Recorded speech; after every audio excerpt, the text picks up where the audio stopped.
Good evening, everyone. You guys are all from US or Australia. an Australian, right? Two Australians. Okay. So it's like this. Now we'll have some kind of a discussion about Buddhism and the core teachings of Buddhism and what Buddhism is actually about. Can you hear me? Yes. Yes. Okay. So to begin, I'll do a brief introduction about Buddhism. And after that, after like few minutes, few moments, then you can ask questions if you have any about this Buddhist philosophy that we talked about. So to start speaking of this Buddhist philosophy, first we have to go to seek our the sage actually who got enlightened and teach us the ways of this Buddhist philosophy. That is Gautama Buddha, and it happened like 2,600 years ago in India. So Gautama Buddha lived as a prince. Then he was a prince, his father was a king. As Siddhartha, before his enlightenment, he left his lay life. At 35 years of age, he understood and he was an enlightened person. So after enlightenment, he went on until his death. He went on to search for people who can understand this message that he understood from within himself, to explain what he understood and make others experience what he understood as enlightenment. So the first discussion that he did was after some time of his enlightenment, he took upon a journey and he found out 5 people who helped him in his search of this enlightenment. There were 5 people that helped him in his search of enlightenment when he was doing some kind of practice. He was helped by 5 people. So after realization, he went on to search for these 5 people. And after finding them, he explained what he understood. So this is the first time that he preached what his enlightenment was. So to begin that, he explained in his first sermon that there are 4 truths in life. So the truth in life, as in we all have truths in life, right? To our own perspective, we know some things to be true, we know some things to be bad. So we know for the truth, as in truths, Gautama Buddha, he explained 4 noble truths. That is like a core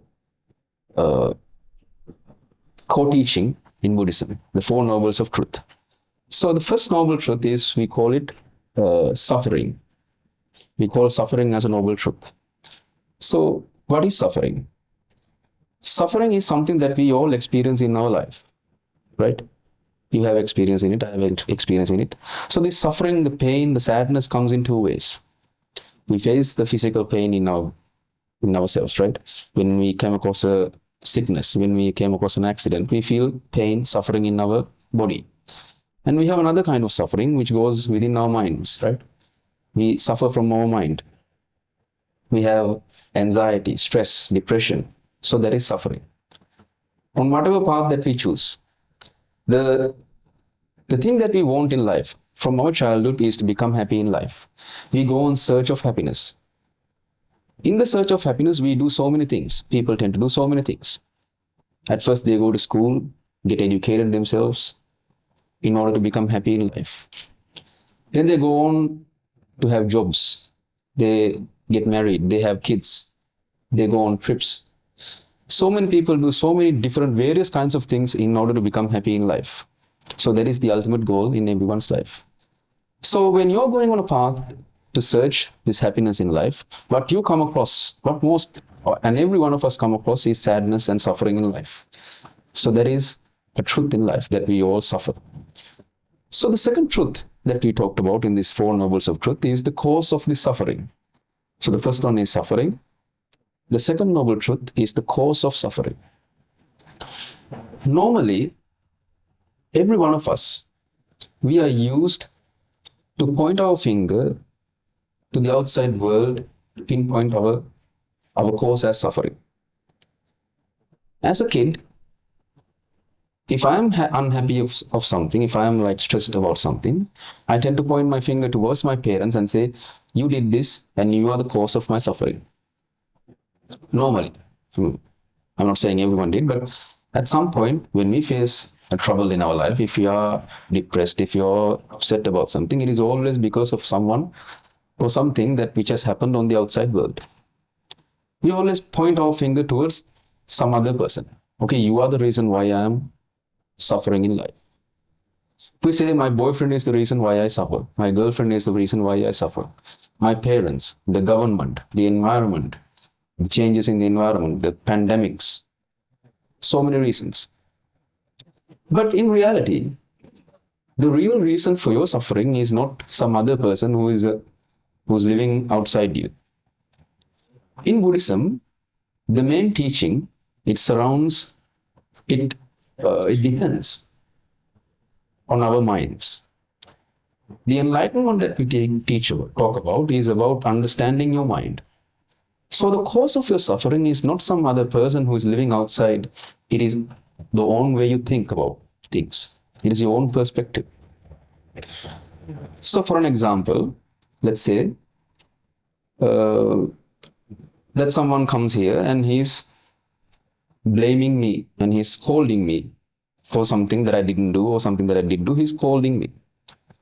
Now the normal reaction that normal people get is that they are upset, they're angry at that person who blamed you, right?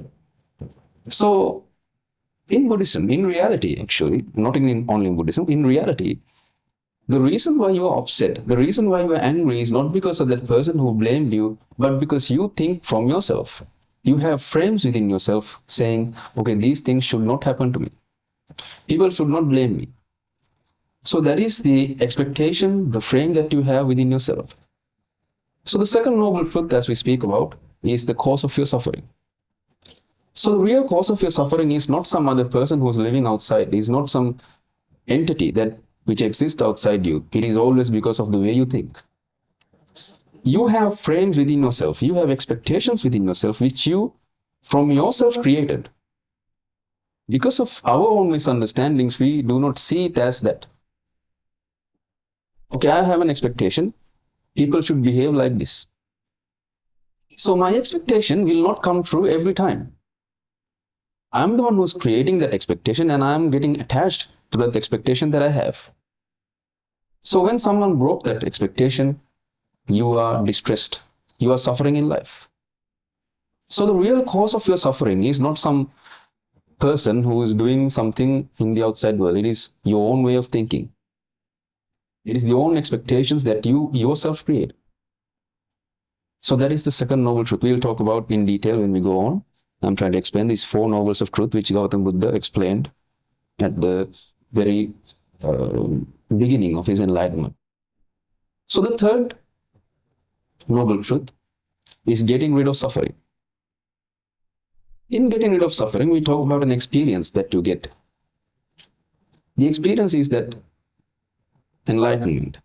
You're not enlightened about anything else. When you're enlightened, you're not a person who goes from above the sky. You are not going underneath the ground. You are just enlightened about your own mind. So in the third noble truth, we talk about an experience which is called enlightenment. After that, we have the fourth one, which is the path to enlightenment. There is also a noble truth. So this path to enlightenment is something that you practice.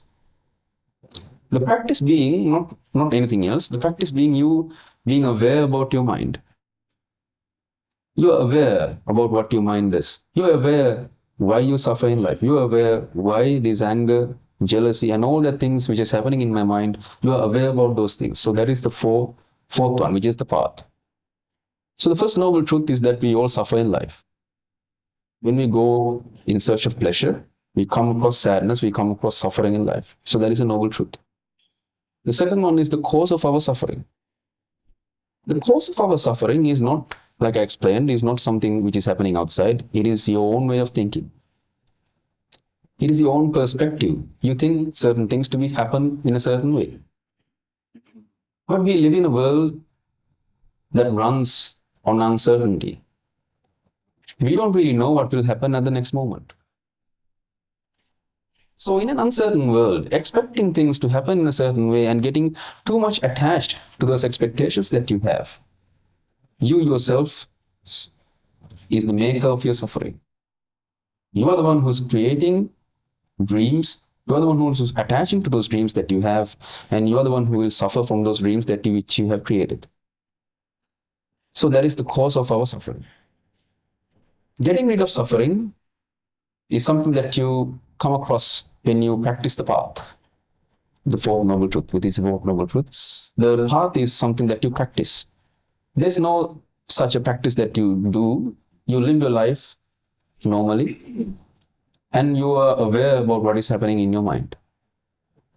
So that is core teachings of Buddhism. The suffering, the cause of your suffering, which is your expectations, the way you think, which is called in a single word, we call it desire. Desire, the cause of your suffering is desire. So those Four Noble Truths he explained to the people at first, his first discussion, his first Dhamma discussion, which happened after his enlightenment. So from there he started to go on a path to enlighten people. So many people in his path. So are you suggesting live more through your awareness of mind rather than heart? Rather than Heart. what is heart? What do you mean by living with your heart? Feeling, intuition, instincts. Okay, it's like this. You can live whatever way you want. You can live according to your heart. You can live according to your mind. You can live according to the data that you have. But at the end of the day, if you're pressured about something, if you're upset about something, it is always because of an expectation which did not come true. Isn't it so? Yeah. Give an example doesn't that apply? Health. Health. Okay. So in health, your expectation is not to be sick, right? Most of the people are. But eventually, people get sick, right? You do not expect to become sick. You want to live a healthy life. But it is not the problem that you get sick. It is the problem that you're thinking, okay, I should not get sick. Understood? So it is not actually about the way you live. You can live according to your heart, no problem. Instincts. We should have instincts when you live, right? To do this is bad. To do this is right. We have instincts. You can live like that. You can live to your instincts. You can live according to your heart, what your heart says. It's not the problem. The problem comes from your own misunderstandings about the way you live. Yes. Is Buddhism a religion or a way of life or not?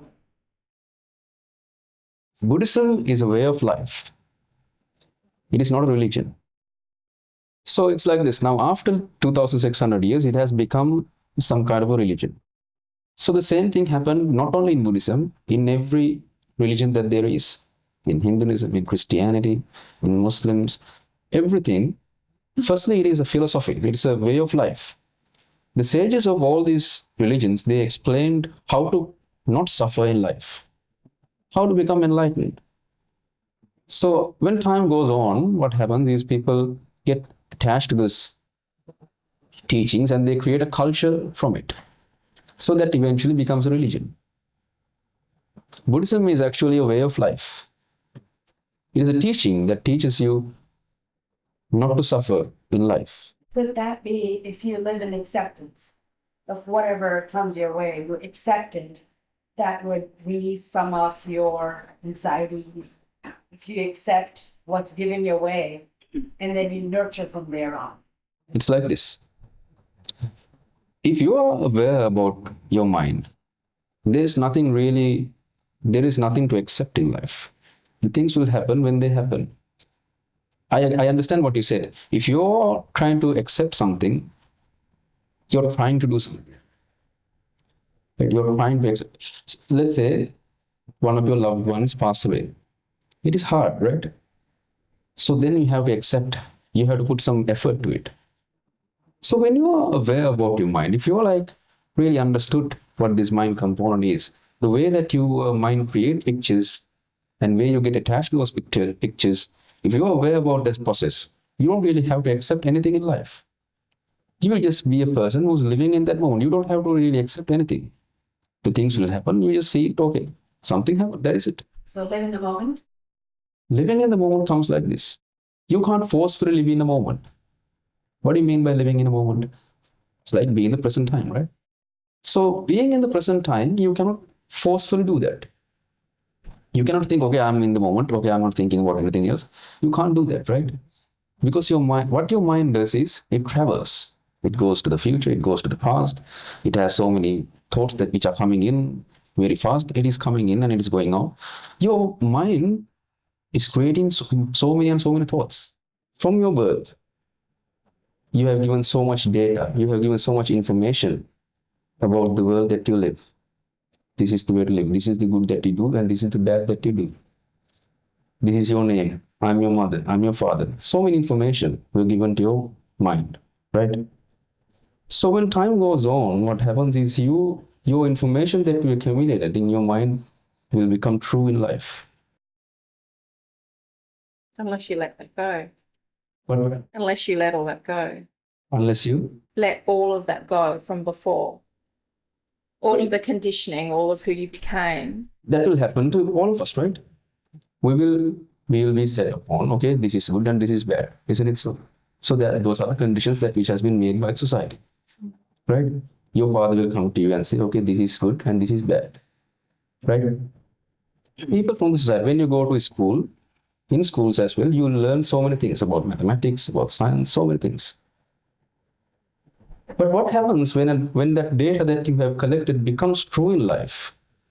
When you attach to those concepts about everything, the ideas about all that there is, then what happens? You become attached to those ideas. If someone comes to you and say, okay, this is wrong and this is right, in the way that you don't agree, then you will feel upset. You will feel angry. No. Okay, I'm not talking about you. What happens with so many people, right? Maybe you don't, but attachment. Yeah. Attachments happen like that, right? Maybe you don't get upset, I don't know, but that is what happened with people, right? That is why there is sadness, that is why there is suffering, that is why there is anger in this world. We have all feelings, right? I also have feelings. But how we balance those feelings is what it is. It's like this. Now, we have feelings. The problem comes like this. Now, you being human and saying, okay, a part of being human is also suffering, Yes. it is wrong. We are not born as humans to suffer in life. That is why there are teachings on how to become an enlightened person, right? Surely the learning comes through the suffering, though. So, A lot of learning comes through the suffering. yeah, that is why it is a noble truth. Because you suffer in life, that is why there is a path to enlightenment. Yeah. If you're not suffering in life, there is no need of enlightenment, right? If you're happy all the time, if you don't want anything else in life, what is the point of searching for enlightenment? Because there's anger, because there's anxiety, because there's stress in your life. As you said, because as humans we suffer in life, that is the reason why even Gautam Buddha as Siddhartha went on search for something else. Because people suffer, right? Because all of us have this suffering in life. We always think about, okay, we have imaginations, we have dreams in our minds, okay, I have to do this, I have to do that. When those things does not come true, we become upset, we become sad in life. So that is why we search for something more. That is why I myself search for something more. You're enlightened. What's next? Nothing's next. It's like this. Now, the enlightenment that someone gets is an experience for their own, for their own. If I take an example, okay, let's say like this. When you're sleeping at night, have you dreamed? You dream, right? So, when you dream, when you are sleeping, you have seen dreams, right? So the dream is like this. The dream is you're from US, you're traveling to Sri Lanka. You're sleeping and you're dreaming. Okay? After traveling to Sri Lanka, you're going across the country. You are traveling to so many places in your dream. Okay? Dream, you're traveling to places. And in your dream, you come to a monastery and you are listening to someone talking about something in your dream. So in this dream, suddenly the roof will come down and you will like flattened. So in that dream, will you be frightened? Yes. Yes, right, because you are dreaming. People shiver, they like scream when they're dreaming. So when suddenly when the roof comes down, you wake up. When you wake up, is that dream a reality for you? No. That was a dream. You will realize, okay, what I saw was a dream. So the life that you're living now, you are dreaming. The people that are living in this world, they are dreaming. They are living in a dream world. Once you have woken up, you will realize, okay, I was dreaming. But for now, this dream is reality for you. In this dream, you can do so many things. In this dream, you will do so many things. You can make expectations, you can have dreams, you are going towards those expectations that you have set targets. You live, you sad, you cry, you go on trips, so many things. But you're dreaming. But only once you woken up from that dream, you will realize, okay, I was dreaming. So that experience cannot be explained through words. I'll give you another example. Let's say you are a person who has not drinking water in your life. You have never drinking water. Okay? So I'm gonna drink some water and I'm gonna explain how I felt the water was like. I'm gonna drink some water and I can say, okay, I felt a sensation in my throat. I felt it going down to my stomach. It was cold, it was hot. I can say so many things. But will you really understand what I felt? Never. Because I haven't tried it myself. Because you haven't tried it yourself. Right? I can say so many words. I can explain using so many words, but you will never really understand what the experience was. So what I suggest you to do is to take a drink from this water, and then you will realize how water feels like. See the exact same thing happens with enlightenment as well. I can explain using so many words. Okay, it's like that, it's like this. What is there to do after the enlightenment? What will be there when there is enlightenment?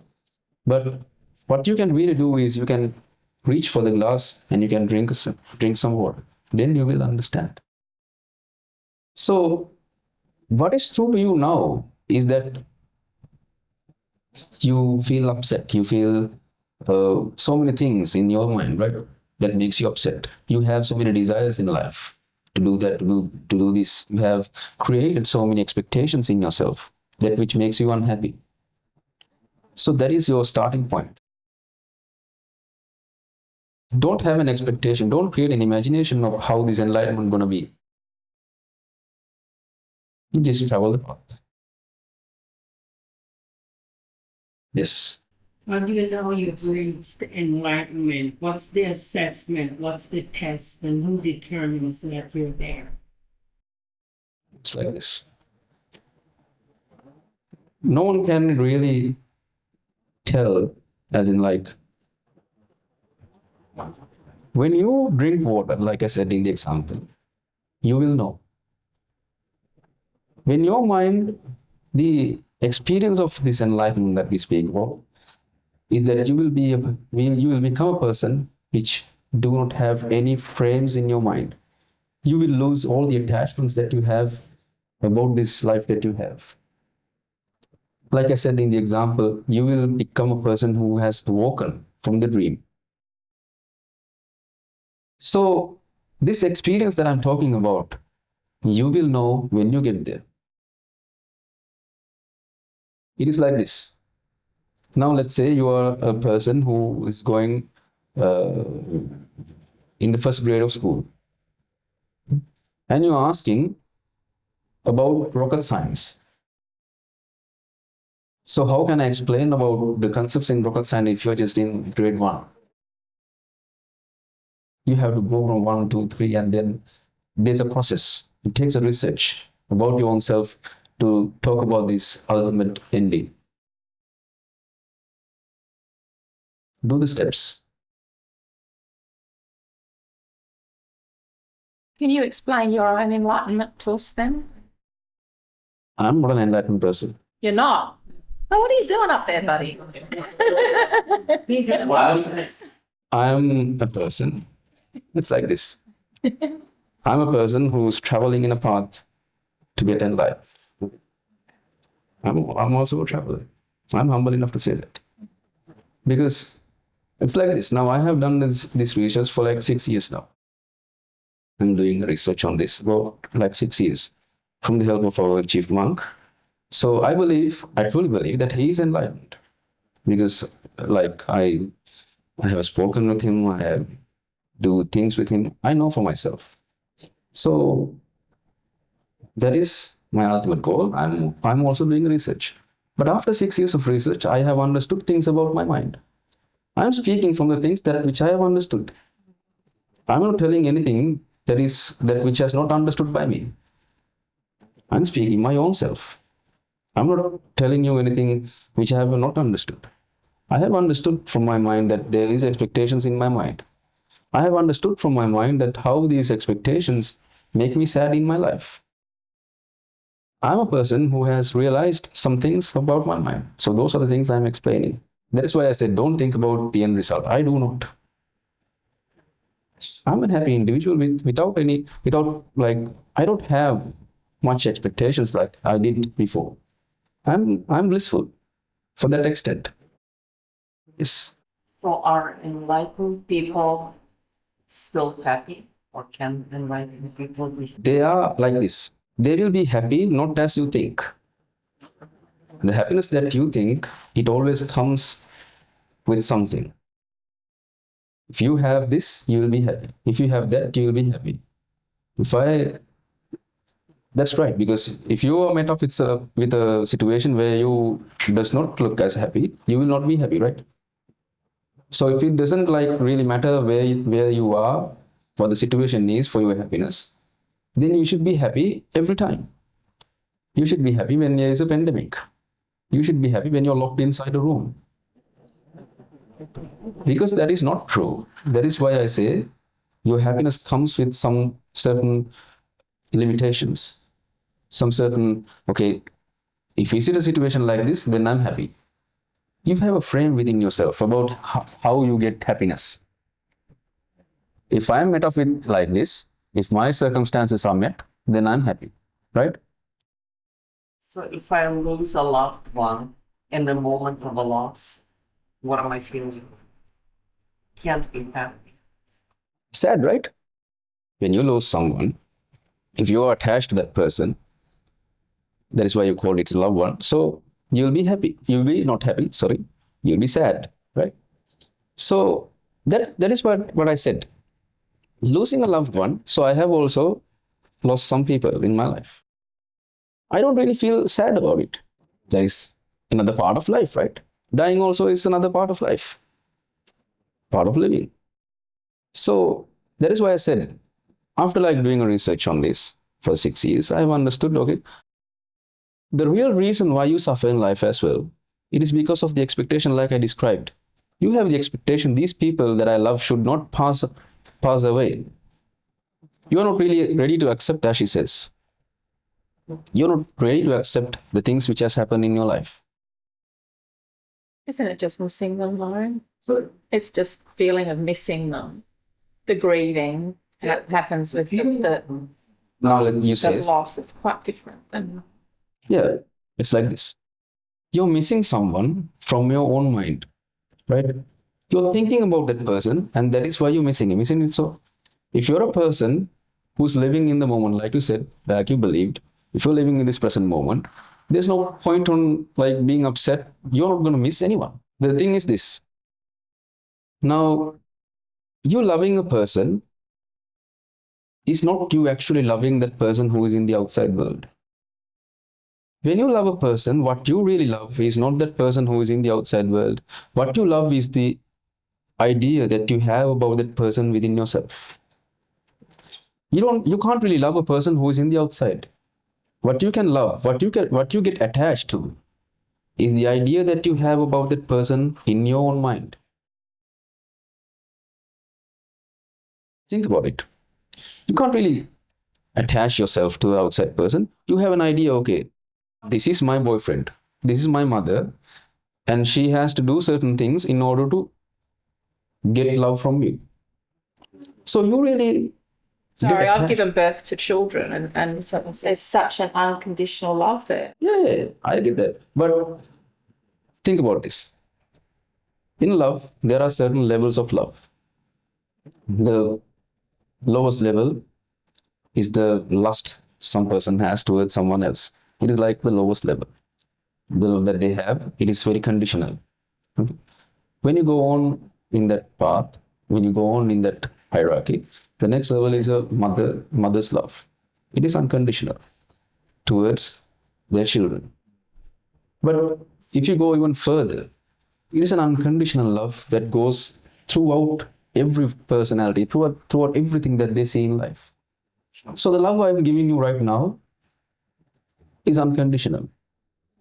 But the love I'm giving the next person that I see is also the same. It will not differ from one to another. Your love for children is unconditional because of the idea of that it is mine. Right? Yeah, it is. Because it is your own children. Because of the idea of myself. Yeah, no, it's the feeling. Anyway, Yeah, the feelings come because you gave birth, right? yes. Because it is yours. Because there is the idea of me in that. Because there is the idea of I in that. So an enlightened person is someone who has lost this concept of I. There's no concept such as me in them. This whole creation it begins with this idea of ego. Ego as in the I. You are the center of your whole creation. This glass of water is there for me to drink. You are here for me to speak. So this whole creation is based on this ego. This whole creation is based on this idea about me. So being enlightened in another aspect is you understanding this ego. You're losing someone, you're missing someone is also based on this ego. Am I understanding that? So the deepest love that I know is children, grandchildren, that. What you're saying is it's just further than that. Yes, it is. You're saying, yeah. So I understand the love, the deep core love. You're just saying expand it bigger. Is that what you're trying to say? Yes. Okay. You don't have to expand it by force. Oh, no, I'm not talking When you're about understanding, when you grow your understanding, you will automatically love everyone the way you love your grandchildren. It will be an unconditional love towards nature, towards everything that you see. I don't want to be disrespectful, but how does what you describe is different from ignorance? What do you mean by ignorance? My own understanding? Like ignorance would be, I don't, Yeah, you can. if somebody dies, fine. If somebody I love, fine. If somebody I don't love, fine. So I am ignorant to what's going on around me. Now the problem comes, like I said, for you to understand something, for you to go and search for truth in life. So that is what we do, right? That is what I'm doing. Okay, I'm trying to find a truth in life. So what is the reason that I'm trying to find the truth in life? It is because of the first truth that I talked about, because we suffer in life, because there's anxiety in life, because there's depression in life, right? If you're depressed about something, if you're upset about something, then only you go on to find an answer for that, right? So it doesn't really matter whether this same question has been asked from Gautam Buddha, okay? The question that you asked. There was a village called Kalama in Gautam, in his time. There was a village called Kalama. It was actually a town. When Gautam Buddha visited that town of Kalama, the people of Kalama asked Gautam Buddha a question. Before you came in, there are lots of other people who came in and said, okay, do this and you will be enlightened. Do this and you will be enlightened. So everyone is coming in and saying so many things about enlightenment. So you're also here and you're also saying some things, okay, do this and you will be enlightened. So how can I trust you? Or how can I trust anyone else who's telling truth and who's telling the wrong thing?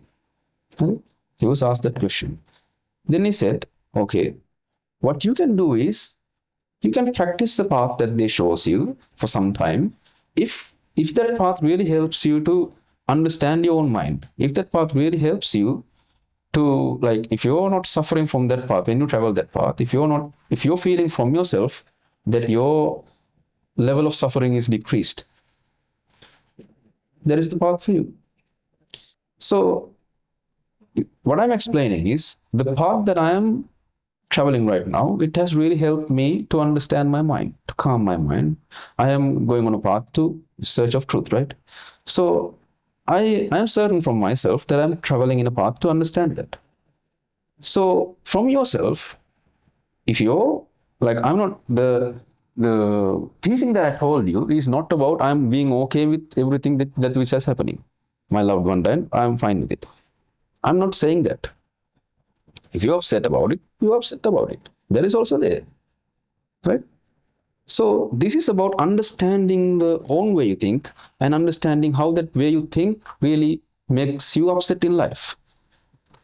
So that is true to you, that you upset, that you become upset, that you become sad in your life. That is true to you. That is true to every one of us. So if there's a path that to overcome that sadness, so that is the ultimate goal, isn't it so? Does that make sense? Did it answer your question or more or less? Yeah. Is a two-part question. Is an enlightened person happy? What's the second part? I think it means that answers to part one. I want to get to part two. But let me ask part two. If the person is happy, then happiness is by comparison. You have to know what suffering is. You have to know what sadness is to consider yourself. Therefore, how can you be happy knowing that there is so much sadness and struggle in the world? So the first question was, is an enlightened person happy? So I'll give the same answer that I gave her. They will be happy, not as you see it. Okay? Because what is really happiness? Right? What happiness really is, like I said, there is a certain conditions in your life. When you met up with it, you will be happy. Right? So that is how normal people get happy. So the idea of becoming happy in your life was set out from your childhood. Is okay, when from my childhood I remember when my father goes to the market or if he goes to a store or something, I have the expectation, okay, he's going to bring me something sweet. He's going to bring me a toy. When he brings me the toy, I will be happy. If he doesn't, I'll be upset. I'll be angry, right? So from our childhood, we are used to have expectations on some things. And when that expectations come true, we'll be happy. When those expectations does not come true, we'll be upset. We'll be angry about it. So if that is the happiness that you're talking about, an enlightened person will not have that happiness because he doesn't have any expectations. He doesn't have any attached expectations towards the outside world. He will have some kind of a love feeling towards the entire universe. So that is different from the happiness that you talked about.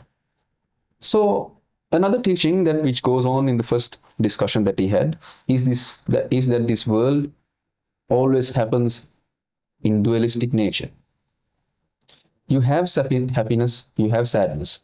You have tall, you have short, you have good, you have bad. You have everything that there is in dualistic nature. So if you attach yourself to one extreme, you then and there, you reject the bad, the other side of it. The good and the bad that there is like two sides of each coin. When you say something is good, at that moment itself, you're creating that other extreme of it as bad. In society, there are good and bad. I'm not telling it's wrong. From every one of us, we know killing is bad, right? That is according to the society that they live. So killing, it is known in all the societies that killing is bad. So that is okay in society. I'm just explaining to you what happens in your mind. This dualistic nature in your mind, you always try to attach yourself to one extreme and you reject the other side. So when you get attached to those extremes and you reject that other extreme, what will happen is that you will be upset in your life. You will get suffering in your life because you are attached to one extreme, and because of this world happens in an uncertain nature, you can't really know for sure what will happen in the next moment. So when you understand these two extremes which exists in life, you will become a balanced individual. When you understand these two extremes, you can practice that 8 paths that you talked about. It is always about the balance. See, non-dualistic, they think God is different, human different. In Buddhism, we think that man's soul is part of God, a part of person. And when you can elevate yourself to the level, and you see God in everybody, like man, then that's what they say. Then the kindness, compassion comes with the non-dualistic. Yeah, the non-dualistic approach is there. There's not the non-dualistic thing that only exists in this life is the truth in life. The truth in life doesn't have a dualistic nature. It is just an experience that there is. Like you said, becoming God, becoming to a person like, become to a state like that. That is non-dualistic. Up until that, everything that there is in dualistic nature. Very simple things you can say to start the new year resolution. To become, steps towards the way how to start. It's like this. Like I said, every one of us, we want to be happy in life. Right? If you have all the money in the world, if you are not happy with it, then what's the point, right? Am I right? So people have so many things, they do so many things. At the end of the day, if you're not happy with what you do, or if you're not satisfied with what you do, so there's no point in what we do, right? So to really become satisfied, to really become happy in life, you have to have an understanding about your own mind. So that is the only step that I talk about. You have to really understand the cause of your suffering. Why do I suffer? You have to think about that when you suffer in your life. When you go on from here, when you get to your life, when you go to your normal life, you will come across certain pressures in life, right? You will come across a situation where you are upset. In that moment, think from yourself, what is the real cause of my suffering? Is it really the person who is outside? Is it really my kids who's doing certain things which I don't like? Or is it really the way that I think that makes me unhappy in life? So there are like small steps that you can take. When you understand this more and more, it will be applied to every situation in your life. Even when you take the example of a tea. There's a tea which has been made not according to your expectations. So you'll be upset. You'll be angry. What is this? I can't drink this. So the real reason for your anger, is it the way that the tea was made, or the expectations that you have towards the way that the tea has to be made? Goes back to what I was saying. We have less expectations. We have less anxieties and less disappointments. Disappointments lead you to anger, to depression. So the reality in this is not really the expectations, but the attachment toward those expectations. That is where the problem comes in. let's say I would accept that. If I had Yeah, in your own perspective, you will accept that. Yeah, I would just, oh, it wasn't meant to be. I would say to myself, it wasn't meant to be for me. Yeah. And I'll take it for that. And I'll walk on. Okay. Now, let's say in the future, you will come across a situation where you can't really accept that situation. What would that be? If you've accepted your doings or your situation, why would you not accept any of them? So it's picking and choosing. I'm not picking and choosing. I'm living in acceptance. Acceptance doesn't mean I'm picking and choosing, That's good then. right? Yeah. Okay. So if I can live with that, Does that mean she's enlightened? No. No, She might be. No, I'm on the You path. don't Like know I said, that. we all on a path. Yeah. It's like this. What works for you? It's like this. It's finding your own. Now, enlightenment doesn't mean that you are like a balanced individual. Enlightenment means that you are aware and you have really understood the true nature of everything.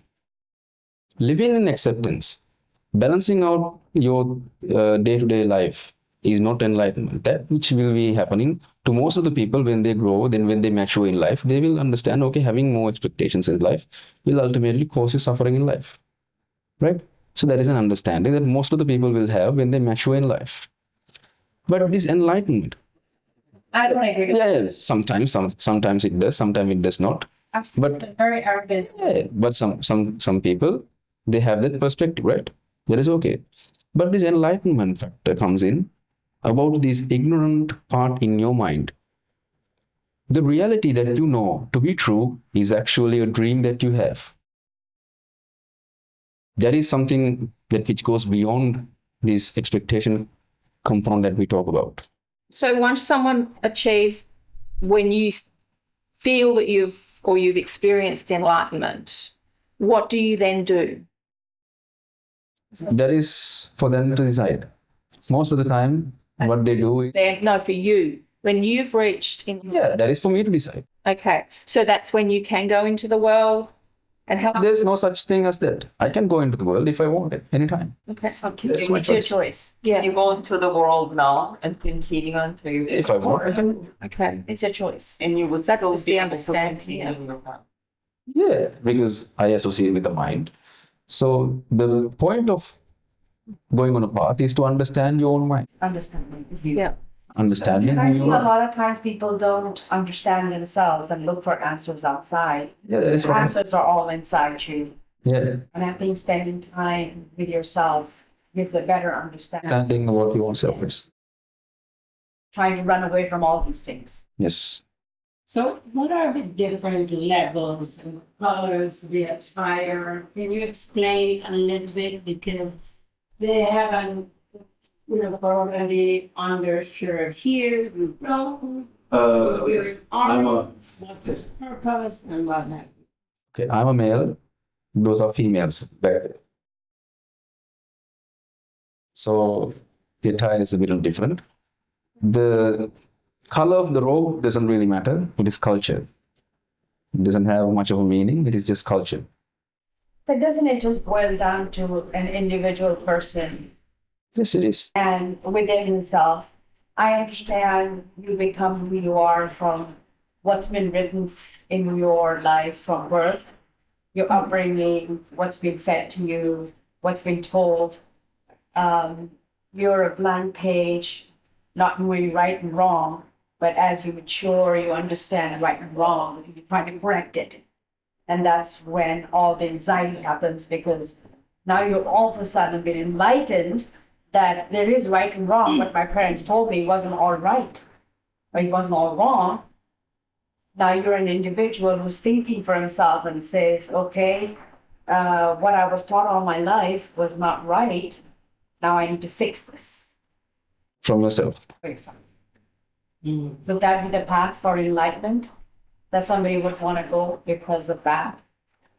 Because now you try to fix it. To some extent, it is. Because, like you said, the understanding that you get about your mind is exactly what you explained. When time passes on, you get the understanding, okay, these things was fed to me by society, by our parents, and now I see it differently, right? You have to have an open mind towards new ideas, towards new thoughts, to an open person, right? Acceptance, as you say it. I'm going to live by it because it's worked for me. Yeah. Living with what you work for you is actually good. I'm really ignorant. I did not know that females could become mothers. They can. They're not. They're not. And they can be enlightened or no? Yes, they can. It's not just for the guys. I don't know anything about the ways of learning. And so they can reach enlightenment and go through all the same processes, right? And So the enlightenment that we talk about is not conditioned. If you all like have a mind, if we all like work with a mind, right? We all have a mind that we work with. If you have understood the mechanism of this mind, that is what is called enlightenment, nothing else. There's no big things about enlightenment like flying or like shooting fire in your hands. There's no such thing. What I call as enlightenment, in Buddhism, what we teach as enlightenment is the understanding that you have about your own mind. So that can be achieved by anyone. Can a person who practices a different religion or doesn't practice any religion at all can still live this way? Absolutely. That's nothing, Yes. that's nothing to do with their religion. Yes. So you said both men and women can Yes. how many women are in a position like you or your chief monk that you follow? How many women are in that position versus sitting back? She can do a sermon like I do, no problem. It's just, And has she done? yeah, she has done many things, yes. Anybody following? Is there a chief monk as a woman that somebody wants to follow? That somebody think that she's a monk and somebody will follow? Yes, yes. How many in your? I don't really know because it's like this now. There are some centers which is only for nuns. That this is called nunnery. So most of the places in Sri Lanka, if it is a temple as in where monks live, there's only monks. So nunneries are a different things, different place. So a place where nuns and monks live together in separate areas. It is not that often that you find that. One is here I think for the whole southern part in Sri Lanka. There's no such place other than this center that we have here, where monks and nuns live at the same center. So there are nunneries. They are like a separate entity from themselves. So in those nunneries, there is a chief there. Woman being. Yes. what's the essential difference between Hinduism and Buddhism? So the essential difference in Hinduism and Buddhism. The essential difference between Hinduism and Buddhism. Yes. The difference comes with the culture. Difference comes with the culture that we live. After the fact that monks dress like this. In Hindu culture, their priest will dress something else. The things that we do will be different, but the core teaching is the same. Then what are the two schools of thoughts of Buddhism and how are they different? Are they the same level of the same thing, or they are two different ways? Because we read that all religions are the different pathways to the same supreme being. So in that case, we have two different parts, two different schools in Buddhism. In what way is that? What do you mean by two different schools? Because there is Mahayana Buddhism, right? Okay, it's like this. Now, after Buddha, we have Mahayana, Theravada, some things that are just called like that. So it's something like this. After Buddha demised, his disciples went on in different paths. They separated and they went on they took different approaches. Some took a different approach and some took another approach. So that is what has been developed to Mahayana and Theravada. Even though these things differ, the main teaching is always about understanding a human mind. Even in Hinduism, even in Buddhism, even in Christianity as well. Even in all those things, they talk about understanding a human mind. That is the ultimate goal. So to understand the human mind, we can take so many approaches. There's a discussion approach, there's a yogic approach, being aware about the mind, being aware about the changes which is happening in the mind, in the body, aware of the body. We can take different approaches, but what we seek is an ultimate enlightenment is true in every religion. Am I right in thinking that one is salvation for oneself, and another one is for all beings? Those are the two schools of Buddhism. I think Hinduism and Buddhism have the same thing that enlightenment and self-realization. How they do it is again meditation. So we have it in session. We first know there's one talks about shunya, the other one talks about enlightenment.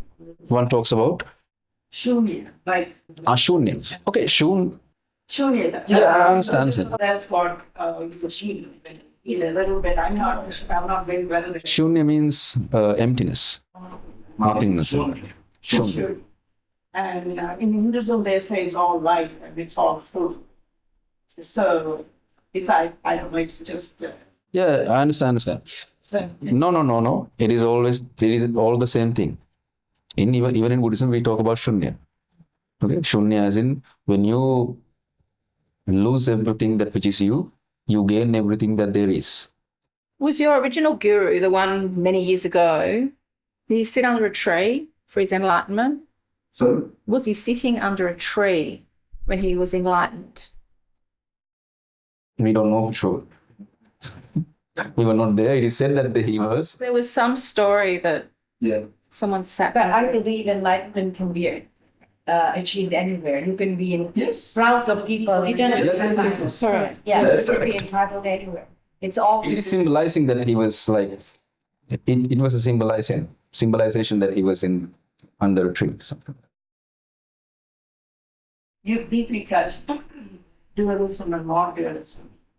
Could you say a little bit on that? Because I know dualism, they do that. You have something like that in research. But dualistic nature and And dualism and non-dualistic approach to that language. it's like this. Now the dualistic approach and non-dualistic approach, they both depend on your mind. Okay? So the duality is there in your mind in every sense of the way. You have this dualistic nature in your mind to everything that there is. Which is non-dualistic in this nature is the enlightenment that you will achieve. When your understanding about that mind will not be dualistic. It is what you have understood. All the other things that there is in duality. So when you understand the two sides, you will become one. You will become in the middle. So that is the non-dualistic state. That is the middle that I'm talking about. My understanding of dualism and non-dualism is most of us do non-dualism. So Like you look for the supreme power, something outside yourself. Most of the religions says it could be anybody, like Rama, Krishna, or Jesus, or Allah, whatever it can be. So they're not dualistic. If it's non-dualistic, I feel I am the one. And that's when we meditate and we try to get that enlightenment.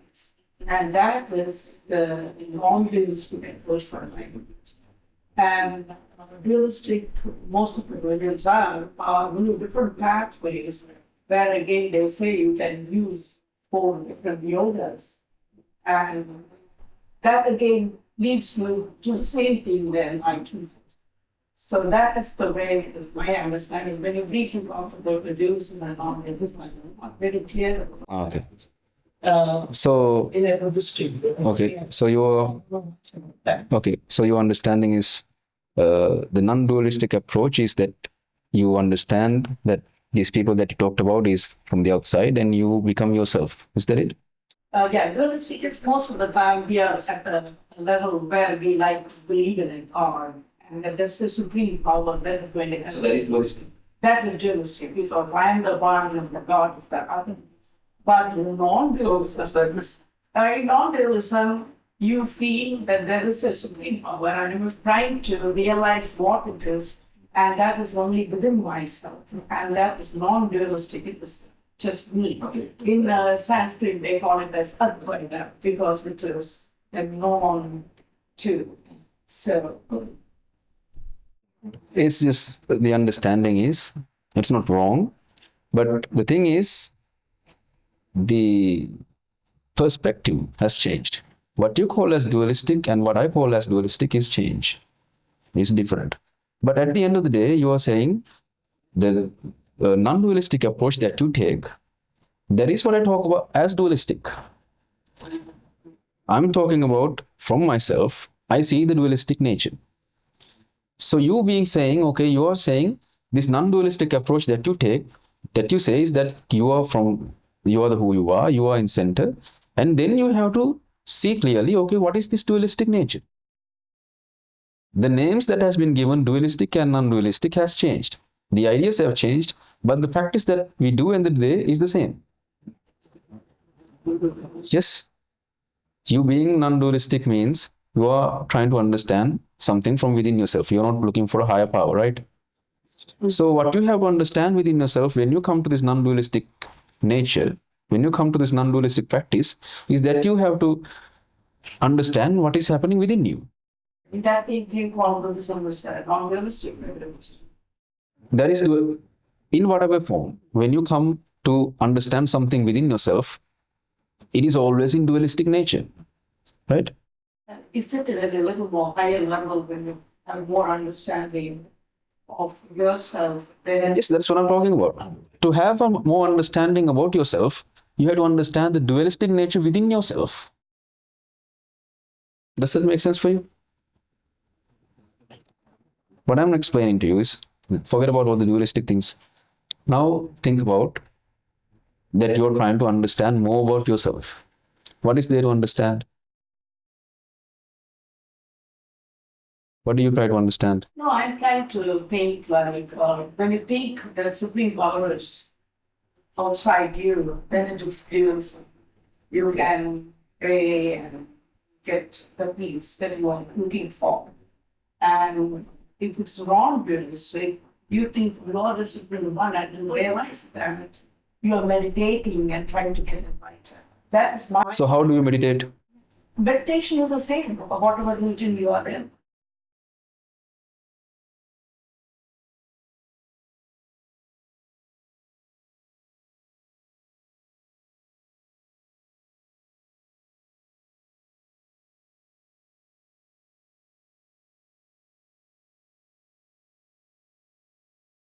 No, I'm just trying to, I thought meditation is really a bad way. And it's not. Only a back way? Yeah, for self-realization. Okay, it's like this. I'll explain a little bit about meditation as well. So meditation comes in two major practice ways. There are two ways that people do meditation. First, we call it samatha. Okay, we call it samatha as in stillness meditation, where most of the people do this stillness meditation. They sit down in a quiet place. They try to forget about which is happening, everything, and they try to close their eyes and they try to concentrate their mind on a certain point. Maybe the sound of the fan, maybe your breathing. That is, we call it breathing exercise, right? Breathing meditation. So what they try to do is they try to forget which is happening around the world and they try to do meditation. That is the most commonly practiced method of meditation in the world. So to achieve some kind of bliss in that meditation way, you have to practice it for a long time. Then you will achieve some bliss from that. But there's a little problem with that meditation method. It is that when you go back to society, when you go back to the place that you work, when you go back to your family life, when you come across the situations where you're upset, where you like suffer in life, that meditation that you did will not help you. You will have to do that meditation again in some place. You will have to sit down and do that same thing, and then only you will have that bliss. Would you correct that? Yes. You have to stop yourself and take a deep breath. Yeah, that is what I'm saying. You have to stop yourself and take a breath. For a split second, you're not meditating, but you take yourself to that spot and say, No, you are explaining your acceptance there. yes. That is not meditation. So for some people, The second part is the second method that I'm trying to talk. We'll come to that. Okay? The first thing is that people do is if they want to, like, when they come across certain sadness in their life, they want to go back to some place. For some people, they have to do the meditation. I'm talking about this stillness meditation, how it helps. Okay, so they have to go back to the some places and they have to do meditation. So that is the first one. The second one is, we call this vipassana. Vipassana is where you have an understanding about your own mind. So that is the second way of meditation. The second way of meditation, like you said, thinking how to change or correct yourself from your own mind, how to understand your own mind. That is the second method of meditation. So when you do this second meditation, you don't have to sit down in a quiet place to do this second meditation. The place that you can do this meditation, the most effectively where you can do this meditation is in your social life, is where there's more fire in your life. That is the place for you to do meditation, this vipassana. Talk about the karma yogis. So the meditation is not for everyone. It's not all that. Yes. So they talk about the karma yogi. You do service, the things you've done. In that case, being recent, I am speaking about my person. She is a true karma yogi, and I think she could have been an adult. She could have been. She could have been a person who is enlightened about their mind. That is the enlightenment that we talk about. So the second one is having an understanding about your own mind. So that is the second meditation method. So in this dualistic and non-dualistic nature that you speak about, is the non-dualistic practice that you have through meditation is the second part, is you understanding your own mind. So the ultimate goal will be the same. The way we take the approach might differ. My last question would be there's two books. Will they have any specific significance on reading? And until I came here, I didn't know that it was just all structure. I thought that is culture. Elevating said like Buddha inside. So It's all in culture. it doesn't have any specific significance for the service. Now, the statues are there, the worships are there of pagodas and all the things we have, like people worship trees as well. Those are all there to approach different levels of mindsets of humans. For some people, they can't really accept things which is happening in their life, like she does. They can't really accept things which are happening in their life. They are like always searching for a higher power. They're always praying for a higher power. Okay, please help me. For them, there is things like that to worship and to ask to make their insides peaceful. There are things for them to worship. But for people who really understand the message of Buddhism, that which when you understand your own mind, all your problems will go away. So for people who can understand that message, we have this discussion. For other people who don't really understand this, that everything that there is, the problems that there are is because of the way you think, there are statues and pagodas that they can worship and make peace. Everybody in a different journey in their life. Because everybody is on different levels in their life towards the same journey. We personalize the awareness of everything happening every moment, observing our mind as a third person. Yes.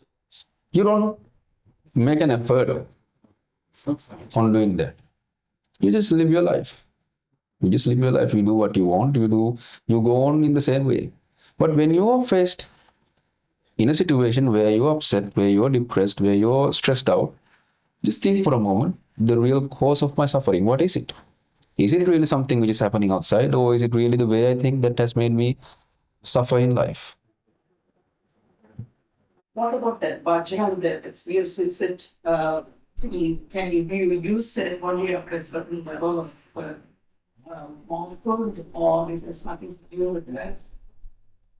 What was the question? It's not like so bhajan, that's kind of a structure that you see which is more, or at least you see it does not affect the Lord. Dalai Lama, that's I don't think it has much of a significance because your awareness is what matters, right? maybe in culture there may be some extensions. Maybe after you have been a monk for certain time, you can have some things like that. But it doesn't have really a significance in enlightenment. As humans living in the world where there's, like you said, both sides, how do we make this journey, or what we should go with to remind us to keep going? Which would remind us to keep balancing, try to keep balancing, because it's all about trying. You keep trying all your life, right? It's like this. Now, I will explain this again. You don't really have to try to balance your life out. So that is where, like I said, to an extent you're right, to an extent that you are like a bit short in that. So you don't really have to try to balance your life out. Let's say you come across a sad moment in your life. You don't try to balance that out. You have to understand the reason, the cause of why my suffering happens. So if you really understand that concept, if you really practice that concept, you will never be unhappy. You will never be unsatisfied in your life. You will be in a state where you have no attachments, no frames, nothing in life. As in, like you will achieve everything without having anything in life. So My understanding is don't have attachments is your key to your. Yeah, don't have attachments is right. But can you live without attachments? Yeah, you can. No. Yeah, you can. Yeah, you can. If you accept it. Yeah, you can. Because nothing is forever. The day you were born, you came with an expiration date. If we accept that, then we just live our life, right? So it has been my pleasure to speak with you. I hope you had a wonderful time. We did. I hope you have. I think you took some like insights. So Some understanding. And apology if we said something out of line. no, nothing like that. I really enjoyed it. So thank you all for coming here, and I bless you all for your future endeavors.